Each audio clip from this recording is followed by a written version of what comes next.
La paz esté con ustedes. Amigos, durante este ciclo B de las lecturas litúrgicas, estamos leyendo del Evangelio de Marcos. Y hay algo en Marcos que es, no lo sé, como tonificante. Es el primero de los Evangelios. Fue escrito de esta manera como simple, dinámica. No hablaba griego nativamente, puede decirse eso por el modo en que escribe, pero le da a lo que escribe un cierto tono como el de Hemingway.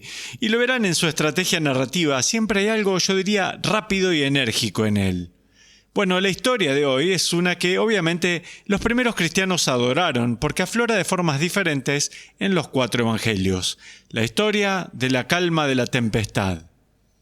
Lo que voy a hacer es darles 3 interpretaciones separadas, todas las cuales han surgido de la iglesia primitiva y todas han arrojado luz sobre la vida espiritual. Conocemos entonces la historia elemental de Jesús en la barca con sus discípulos.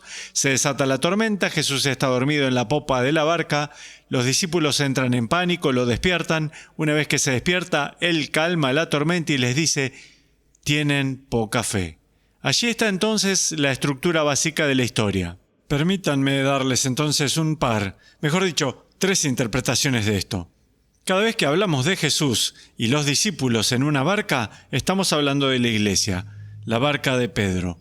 Y es la iglesia haciendo su camino a través del espacio y el tiempo. Piensen esto, no es solo algo que sucedió largo tiempo atrás. Claramente lo es porque lo recordaron vívidamente, pero la iglesia nos lo aplica a nosotros ahora y a nuestras vidas espirituales.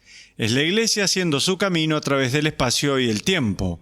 Lo que se desata inevitablemente, escúchenme, son tormentas. Y todos sabemos eso. Cualquiera que haya vivido más de 8 años en el planeta Tierra sabe que en la vida te enfrentas con tormentas.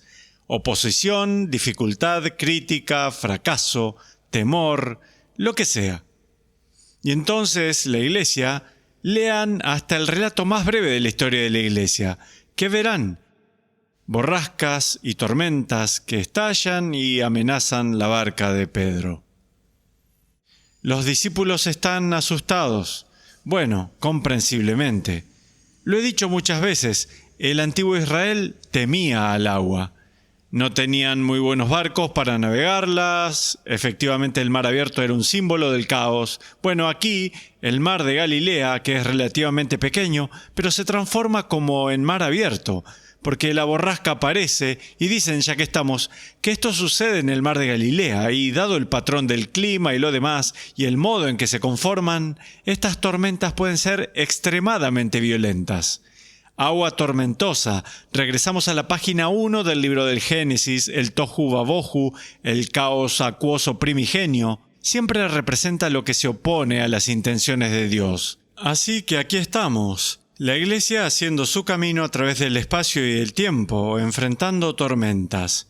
Los discípulos en pánico.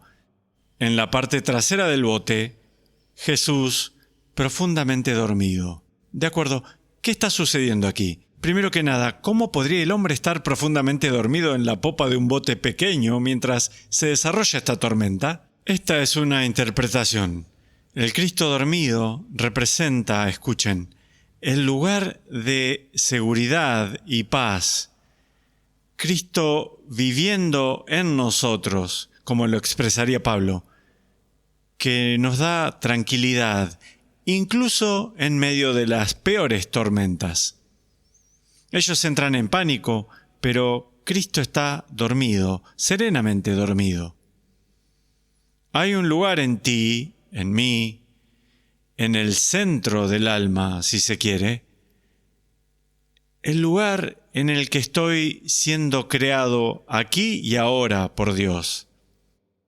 Ese castillo interior, para usar el lenguaje de Teresa de Ávila, la bodega interior, para usar el lenguaje de San Juan de la Cruz, este lugar de serenidad y paz en donde estoy conectado con el poder infinito y eterno de Dios.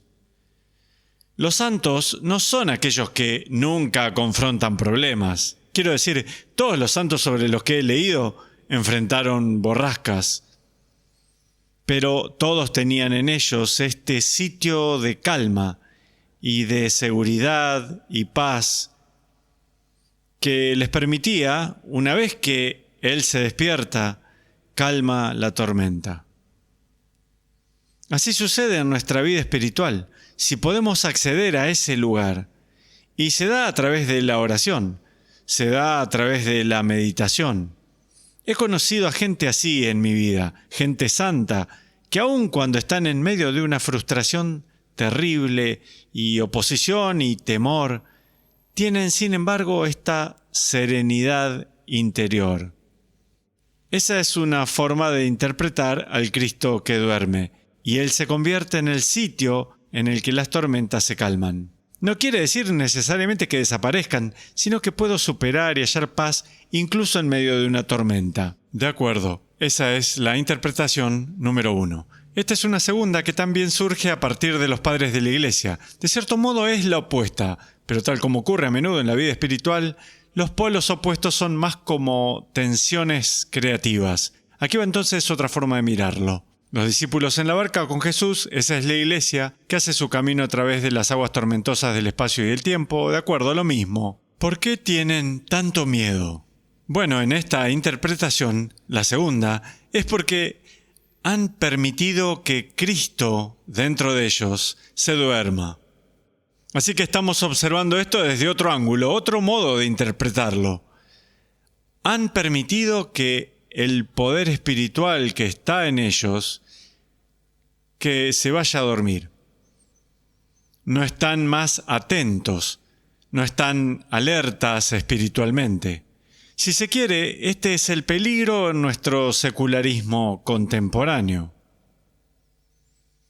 De acuerdo, estamos haciendo nuestro camino, sí, en un mundo tormentoso, difícil. ¿Y qué hemos hecho? Nos hemos olvidado de la oración. Nos hemos olvidado de la misa. Nos hemos olvidado de los santos. Nos hemos olvidado de los sacramentos. Y luego nos preguntamos, de acuerdo, ¿por qué estoy tan asustado? ¿Por qué mi vida es tan caótica? Bueno, mira, es porque has permitido que el Cristo en ti se quede dormido. Así que, en esta interpretación, despiértenlo. En otras palabras, recobren la vida espiritual en toda su riqueza.